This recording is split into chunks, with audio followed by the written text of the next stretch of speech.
ദേവേനയുടെയും ആദർശിൻ്റെയും നാളത്തെ പ്രമോ റിവ്യൂയിലേക്ക് എല്ലാവർക്കും സ്വാഗതം. അങ്ങനെ നമ്മളെ ദേവേനയാണെങ്കിൽ ആദർശിൻ്റെ അനിയും പോയ ആഹയുള്ള ദേഷ്യത്തിലും സങ്കടത്തിലൊക്കെ ഇരിക്കുക കേട്ടോ.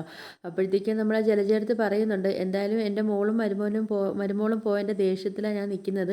ആ ദേഷ്യം ഞാൻ തീർക്കാൻ പോകുന്നത് നിൻ്റെ മോൻ്റെയും പുറത്തായിരിക്കും എന്നൊക്കെ പറയുന്നുണ്ട്. കേൾക്കുന്നത് നമ്മളെ ജലജയാണെങ്കിൽ ആഹ മൊത്തത്തിൽ ദേഷ്യത്തിൽ ഇരിക്കുക കേട്ടോ. ജലജയ്ക്കാണെങ്കിൽ സങ്കടവും വരുന്നുണ്ട്. ഇനിയിപ്പോൾ അടുത്ത് എന്ത് പണിയാണ് നമ്മളെ ദേവേനി കൊടുക്കാൻ പോകുന്നുള്ള ഒരു ടെൻഷനും നമ്മളെ ജലജയ്ക്കുണ്ട് കേട്ടോ. പിന്നെ കാണിക്കുന്നത് നമ്മൾ അജയനെ കേട്ടോ. അപ്പോൾ അജയനാണെങ്കിൽ നമ്മൾ അനിയടുത്ത് പറയുന്നുണ്ട്, എടാ ആദർശാണെങ്കിലും ഒരു കാര്യം തീരുമാനിച്ചിറങ്ങിക്കഴിഞ്ഞാൽ അവൻ അത് നടപ്പിലാക്കിയിട്ടേ അവൻ അടങ്ങത്തുള്ളൂ എന്ന് പറയുന്നുണ്ട് കേട്ടോ. മുത്തശ്ശൻ്റെ തനി പകർപ്പാണ് അവനെന്നൊക്കെ പറയുന്നുണ്ട് കേട്ടോ. അപ്പോഴത്തേക്കാണെങ്കിലും നമ്മൾ അനി പറയുന്നുണ്ട്, എന്തായാലും ഞാനാണെങ്കിൽ ഏട്ടൻ്റെ ഇരുന്ന MD സ്ഥാനത്ത് ഞാൻ ഇരിക്കത്തില്ല എന്നൊക്കെ പറയുന്നുണ്ട് കേട്ടോ. എന്നെക്കൊണ്ട് അതിന് പറ്റത്തില്ല, നീ ആരൊക്കെ പറഞ്ഞാലും ഞാൻ ആ ഒരു സ്ഥാനം ഏറ്റെടുക്കത്തില്ല എന്നൊക്കെ പറയുന്ന സമയത്ത് മുത്തശ്ശൻ പറയുന്നുണ്ട്, എൻ്റെ തീരുമാനമാണ്, അത് നീ നടപ്പാക്കിയേ പറ്റത്തുള്ളൂ എന്ന് പറയുന്നുണ്ട് കേട്ടോ. അപ്പോൾ ഇത് കേൾക്കുന്ന അനിക്കാണെങ്കിൽ ആകെ സങ്കടമായിട്ടിരിക്കുന്നത്, എന്ത് ചെയ്യണമെന്ന് അറിയാൻ വയ്യാത്തൊരു ടെൻഷൻ നമ്മൾ അനിക്കുണ്ട്.